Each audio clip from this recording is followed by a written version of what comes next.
बालमित्रांनो, आजच्या आपल्या गोष्टीचं नाव आहे सिंह आणि उंदीर. एका जंगलात एक भला मोठा सिंह त्याच्या मोठ्या गुहेत राहत होता.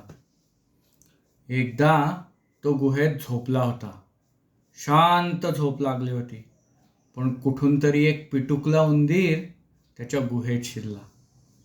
आणि तो नुसता शिरला नाही तर सिंहाच्या अंगावर टुन टुन टुन उड्या मारू लागला.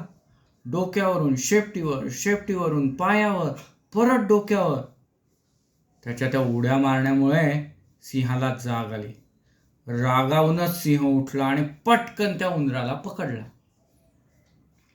उंदराला पंजात पकडून सिंह रागावून म्हणाला, उंदरा, तू माझी झोपमोड केली आहेस. थांब, मी आता तुला मारतो. उंदीर कळवळून म्हणाला, महाराज, मला मारू नका, दया करा. मी पिटुकलासा उंदीर आहे, पण एक दिवशी नक्की तुमची मदत करीन. सिंह ते ऐकून हसला आणि म्हणाला, मी जंगलाचा राजा एवढा मोठा आणि तू पिटुकलासा? तू काय माझी मदत करणार आणि कशी माझी मदत करणार? उंदीर बिचारा गप्प बसला. पण सिंह जेवढा मोठा होता तेवढंच त्याचं मनही मोठं होतं, दयाळू होता. त्याने उंदराला सोडून दिलं. उंदराला खूप आनंद झाला. जीवनदान मिळाल्यामुळे तो सिंहाला म्हणाला, महाराज, आपण मला जीवनदान दिलंय. मी तुमचे उपकार नेहमी लक्षात ठेवीन, कधीही विसरणार नाही. सिंह मनातल्या मनात हसला.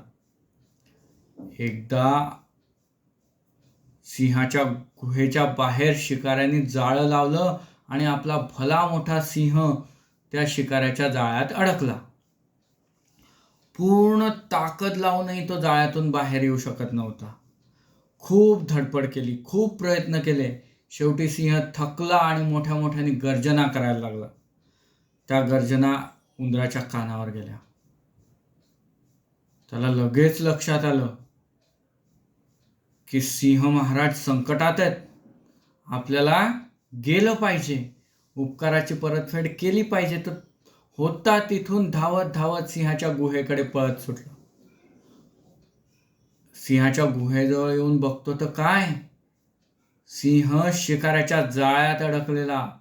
सुटण्यासाठी धडपड करतोय पण सुटू शकत नाहीये. उंदीर त्याला म्हणाला, महाराज थांबा, मी तुम्हाला मदत करतो. मी पटकन हे जाळं कुरतडतो आणि तुमची सुटका करतो. सिंहाला खूप बरं वाटलं. उंदराने त्याच्या टोकदार आणि धारदार दातांनी ते जाळं भरा भरा भरा भरा कुरतडून टाकलं आणि सिंहाला मोकळं केलं. सिंह म्हणाला, शाबास उंदरा, तू म्हणाला होतास ते खरं केलंस. छोटा असूनही तू माझी जाळ्यातून सुटका केली, मला जीवनदान दिलंस, उपकाराची परतफेड केलीस. तू मला खूप मोठी मदत केलीस. आजपासून आपण दोघे मित्र झालो. मित्रांनो, या गोष्टीतून आपल्याला मदतीचं महत्त्व लक्षात येतं. आपण दुसऱ्याला मदत केली तर दुसराही आपल्याला त्याच्या उपकाराची परतफेड करून मदत करू शकतो. म्हणून कुणालाही आपल्याला शक्य होईल तशी मदत करत राहणं हे आपलं कर्तव्य आहे.